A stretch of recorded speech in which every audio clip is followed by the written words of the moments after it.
They pulled him off the plane like he didn't belong. So he pulled $5 billion off the table without blinking. He didn't even get a sip of his water before it happened. Darius Freeman, 47, CEO of a billion-dollar AI company, sat quietly in seat 2A of Flight 2280 from San Francisco to Newark. First class, window seat, clean navy suit, crisp white shirt, not a wrinkle in sight. The boarding process had just wrapped. Passengers were settling in, the flight attendants closing the overhead bins. Darius had his tablet out, reviewing slides for the biggest logistics tech deal of his career. A $5 billion handshake was waiting on the East Coast. But before the plane could even taxi, two men in navy blazers walked down the aisle toward him. One had a radio in his hand. The other scanned the row numbers like they were looking for someone specific. They were. "Sir, can you step off the plane for a moment?" one asked, voice just loud enough for the surrounding rows to hear. Darius looked up slowly, calm but confused. "Excuse me? Is something wrong?" "We just need to verify a few things. Could you bring your bag and come with us?" Eyes turned. A few people pretended not to look, but everyone was watching. Darius kept his voice steady. "I scanned my boarding pass, showed ID. What exactly do you need to verify?" The man didn't answer, just motioned toward the aisle again. That silence said everything. A younger white woman sitting in 2C shifted in her seat. She'd been chatting on the phone when Darius first sat down. She hadn't made eye contact since, but now she was stealing glances. 2 rows behind, a middle-aged man in a fleece vest murmured something under his breath to his seatmate. Nobody stood up. Nobody spoke up. Darius stood, took his bag from under the seat, straightened his jacket. "Do you know who I am?" he asked. The taller man shrugged. "No, sir, I don't." And just like that, Darius stepped off the plane. Out of first class, out of line, out of place, at least in their eyes. But that wasn't the end of it. It wasn't even the worst part. Darius Freeman didn't come from old money. He didn't grow up in a neighborhood where people wore cardigans on weekdays or talked about hedge funds over brunch. He was raised in Stockton, California in a 2-bedroom house with 6 people and 1 working radiator. His mom, Bernice, was a public school librarian who made every dollar stretch. His dad, Ellis, was a mechanic who never took a sick day, even when he should have. Darius was the kid who asked for a typewriter instead of toys, who rewired an old Game Boy just to figure out how it worked, who stayed up past midnight sneaking computer science books from the library. He didn't just want to succeed, he wanted to build something. By the time he hit 35, he'd done just that. Langford AI, named after his late grandfather, who taught him to never raise his voice but always raise his standards, had gone from a 2-man operation in a shared workspace to a tech giant changing how global supply chains operated. Darius wasn't flashy, no yachts, no tabloid headlines, just results. He'd turned down 3 buyouts, all north of $1 billion. Now, he was finalizing the biggest deal of his life, a $5 billion integration with Caliber Air, one of the top 3 airlines in the US, to upgrade their cargo routing systems with his predictive AI, a partnership that would overhaul their entire fleet, cutting delays, rerouting around weather patterns, slashing emissions, and saving them billions. Darius wasn't just selling software, he was selling the future. And he was doing it all while staying true to who he was, low-key, focused, direct. At 47, he was finally starting to enjoy the fruits of what he'd built. First-class tickets, quiet vacations in Oregon with his wife, Joy, hiking with his teenage daughter, Zion, even the occasional headline in Forbes or Fast Company, but none of that changed how people looked at him when he entered a room. Not the suit, not the accolades, not even the billion-dollar valuation. Some people still saw a black man who didn't fit the setting. He wasn't surprised by that. But what happened on Flight 2280? That cut deeper than most. Because in all the years he'd built and sacrificed and earned his place, Darius thought, hoped, things had shifted. He thought showing up clean, calm, professional would be enough. But the truth. Some folks didn't care what he built. They only saw the threat they imagined. And when you're calm, they call you suspicious. When you ask questions, they say you're being difficult. When you stand your ground, they claim you're aggressive. Still, Darius wasn't the kind to snap. He learned a long time ago, anger makes them comfortable. It gives them a reason to dismiss you. But that didn't mean he was going to let this slide. Because this wasn't just about him anymore. The gate agent had barely looked at him. Final boarding for Caliber Air Flight 2280 to Newark. the speaker called overhead. Darius handed over his boarding pass. First class, Group 1, window seat. The agent scanned it, glanced briefly at his ID, then back down at the screen. No greeting, no have a nice flight, just a flat, mechanical nod. He was used to that. He walked onto the jet bridge, past a couple hurrying to economy, and turned left into first class. He glanced at the seat map on the app earlier. He was one of only 3 black passengers listed in the entire first-class cabin. One of them was already seated near the back corner, earbuds in. The other was a woman with a scarf around her curls, flipping through a Kindle in 1D. He settled into seat 2A. His Navy carry-on slid neatly beneath the seat in front of him. He pulled out his tablet, opened the slides, and began reviewing the final revisions. There was a time when he used to triple-check every stat, every keyword, afraid of being picked apart in rooms where nobody looked like him. Now he knew his work stood on its own. A flight attendant approached with a smile. "Can I get you anything to drink, sir?" "Water, thanks, no ice." "Coming right up." She was kind, young, maybe early 30s. Darius returned the smile, then went back to reviewing his charts. That's when she boarded, the woman in the white sweater, blonde, maybe late 40s, high-end leather tote, eyes scanning the row numbers like she was trying to solve a puzzle. When she saw Darius in 2A, she paused. "Hi," she said, uncertainly. "I think you might be in my seat?" Darius blinked, looked down at his boarding pass, then up at the seat placard. 2A, that's me, he said calmly. She hesitated. "Oh, I thought maybe there was a mistake." There wasn't. Still, she didn't move. The flight attendant reappeared with the water. She looked between the woman and Darius. "Is everything all right?" The woman laughed a little. "I just thought I was in 2A, but I guess not." She pulled out her phone, pretending to check, then slowly made her way to 3D. Darius didn't say anything. He didn't need to. The attendant offered a soft smile and walked away. A few minutes later, the pilot made his announcement. "Good afternoon, folks. Flight time today is 4 hours and 50 minutes. Darius leaned back and closed his eyes for a moment. The weight of preparation, of expectation, sat heavy in his chest, but it was a familiar pressure. He thought about Joy and Zion back home.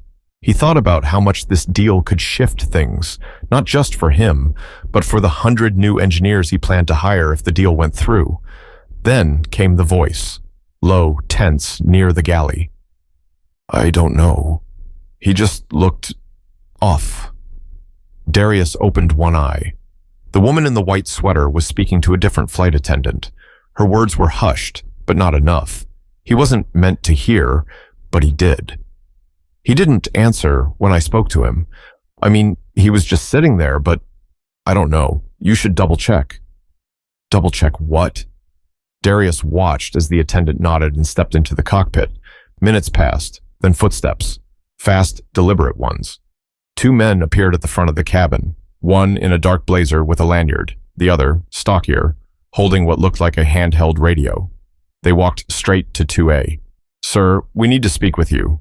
Darius closed his tablet, looked them both in the eye. "I'd like to know why." But what happened next would change everything. "Is there a problem with my ticket?" Darius asked, voice steady, eyes clear. The taller man shifted. "We've been asked to verify your seating and identity, sir."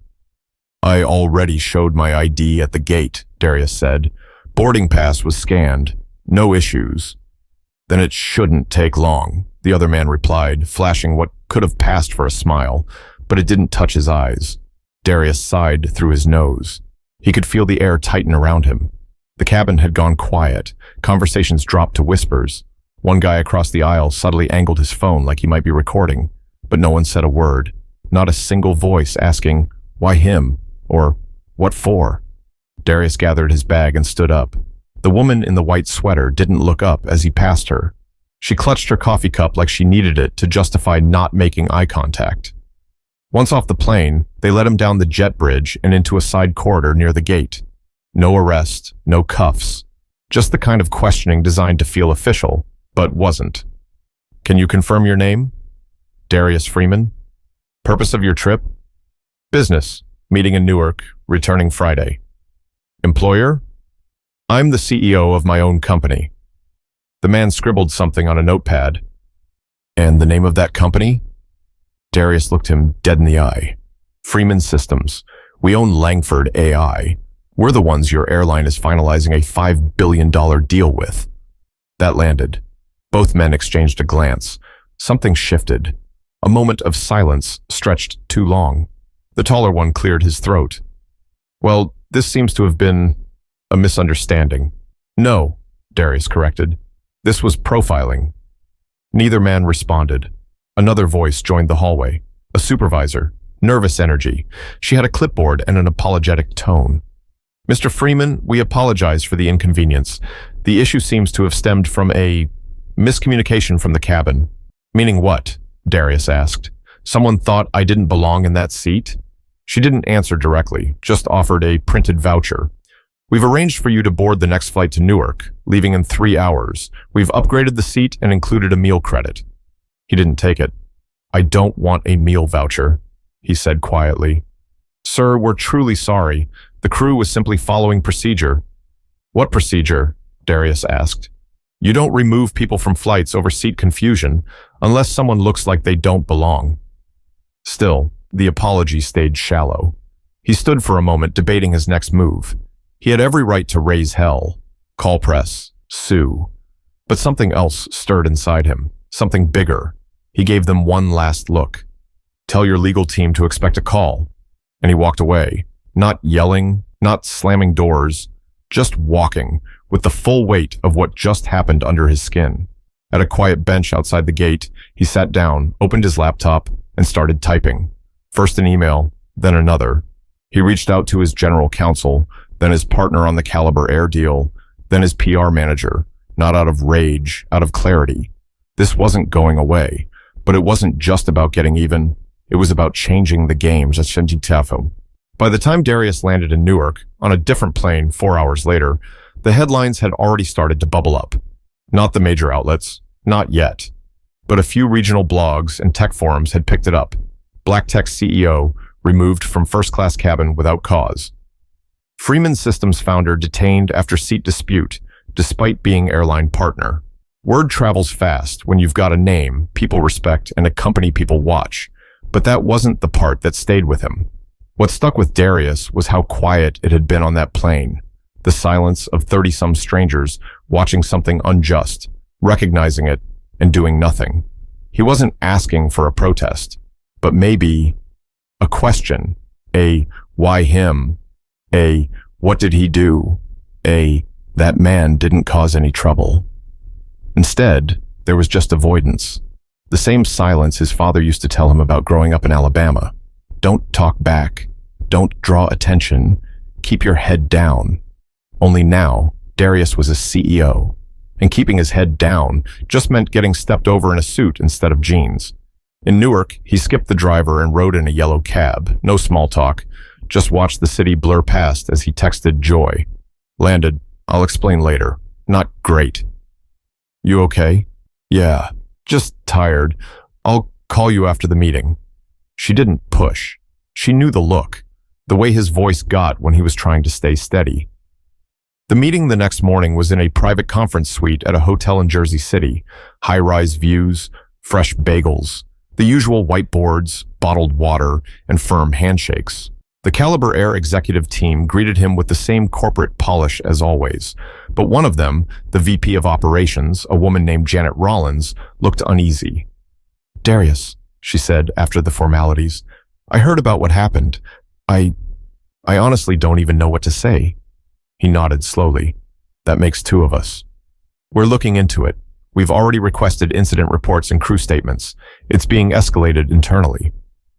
Good, he said, but that's not why I'm here. She blinked. He stood up, walked to the head of the table, and clicked the remote. A new slide popped up. Terms revision proposal. Gasps, confused expressions. The CFO sat forward. We were under the impression the deal terms were locked.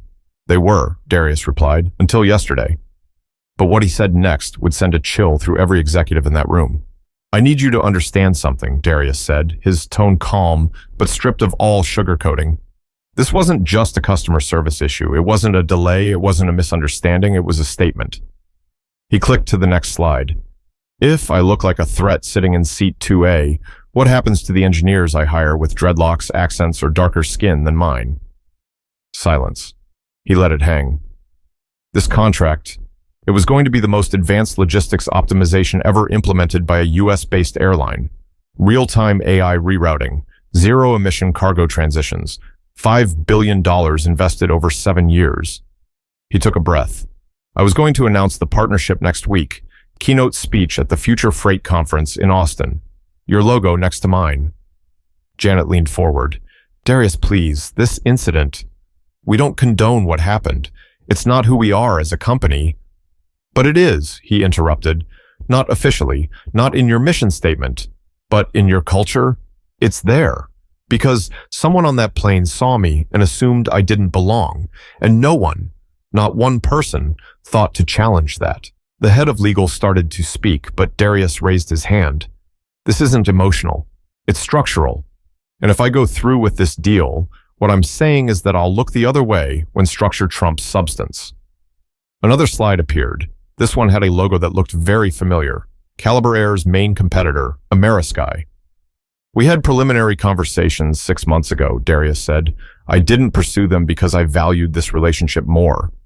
He looked around the room. Some eyes darted, others held his gaze. But Amerisky called me yesterday, before I even landed. Their CEO offered an emergency board vote to approve a counterproposal. I told them I'd think about it.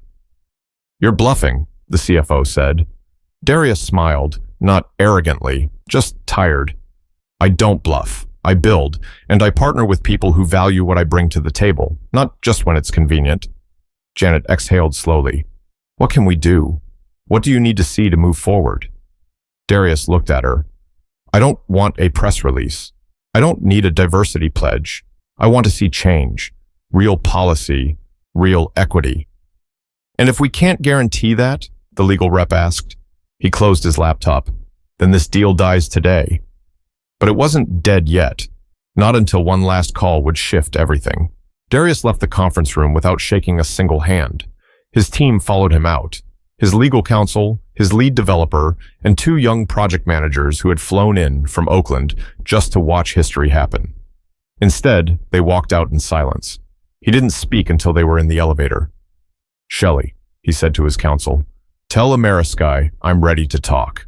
That night, back in his hotel room, Darius stood by the window, phone to his ear, staring out at the skyline. Lights blinked across Jersey City. The air buzzed with quiet tension. Amerisky's CEO, Tom Blanchard, picked up on the second ring. Mr. Freeman, I was hoping you'd call. I've read the revised offer. Your board moved fast. We had to. I'll be honest, Caliber Air dropping this ball gave us the clearest runway we've had in a decade. Before I sign anything, Darius said, I want to hear your side on one thing. Of course. I don't just want a big deal. I want a partnership that doesn't leave my engineers, my team, or me doubting whether we belong. There was a pause. Then Blanchard said, we've got work to do. I won't pretend otherwise. But we've got skin in this game. We know what it means to bring in a partner like you, and not just for the tech. Let's build it the right way. That was all Darius needed to hear. The next morning, press releases went out. Freeman Systems announces historic $5 billion deal with Amerisky Airlines. Caliber Air loses tech contract following racial profiling incident. CEO Darius Freeman, dignity is not optional. Social media caught fire. Video footage from inside the original flight surfaced. Someone had filmed the moment he was removed. Silent, composed, bag in hand. The clip was 30 seconds long, but it said everything. Public opinion hit Caliber Air like a freight train. TV anchors debated it. Podcasts dissected it. Tech panels brought it up. And passengers began canceling flights. Inside Caliber Air's boardroom, panic set in. Who made the call? Where's the documentation? Why wasn't PR alerted sooner? But none of it mattered now. They didn't just lose a deal. They lost face. Meanwhile, Amerisky leaned in. Darius and Blanchard held a joint conference just 5 days later in Dallas, where the project headquarters would be built. Darius brought Zion with him, standing at the edge of the stage in her blue hoodie, holding his hand. Reporters asked the same question over and over again. Was this retaliation? Darius answered the same way each time. No, it was correction. Later, a Caliber Air executive tried reaching out privately, an apology, veiled under a second chance conversation. Darius didn't return the call. He didn't need to explain. His silence was the message. But what people did after hearing the message, that was what mattered most. A week later, Darius was back home in California, sitting at the kitchen table with Zion. She was working on a science project. He was quietly answering emails. Joy slid him a mug of coffee and kissed his cheek. "Did you hear?" she asked. "That woman from the plane.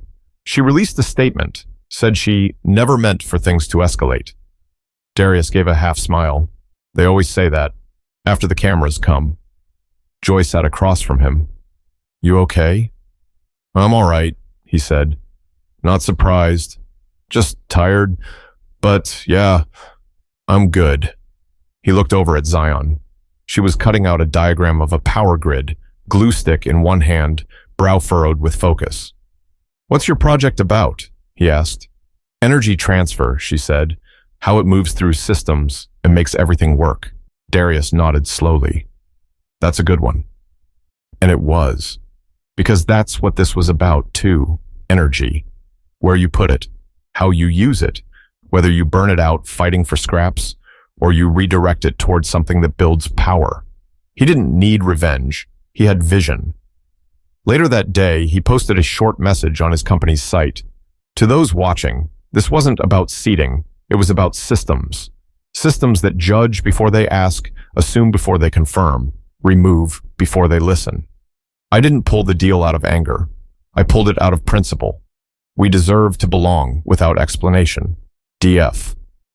That message went viral, not because it was loud, but because it said what so many people had felt, but didn't have the words for.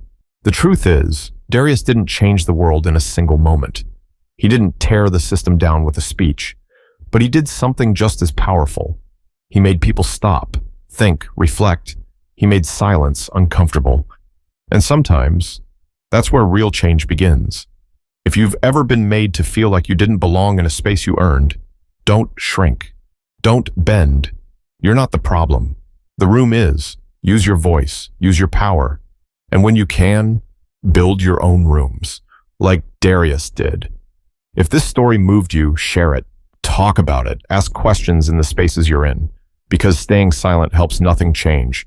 And we've been silent long enough.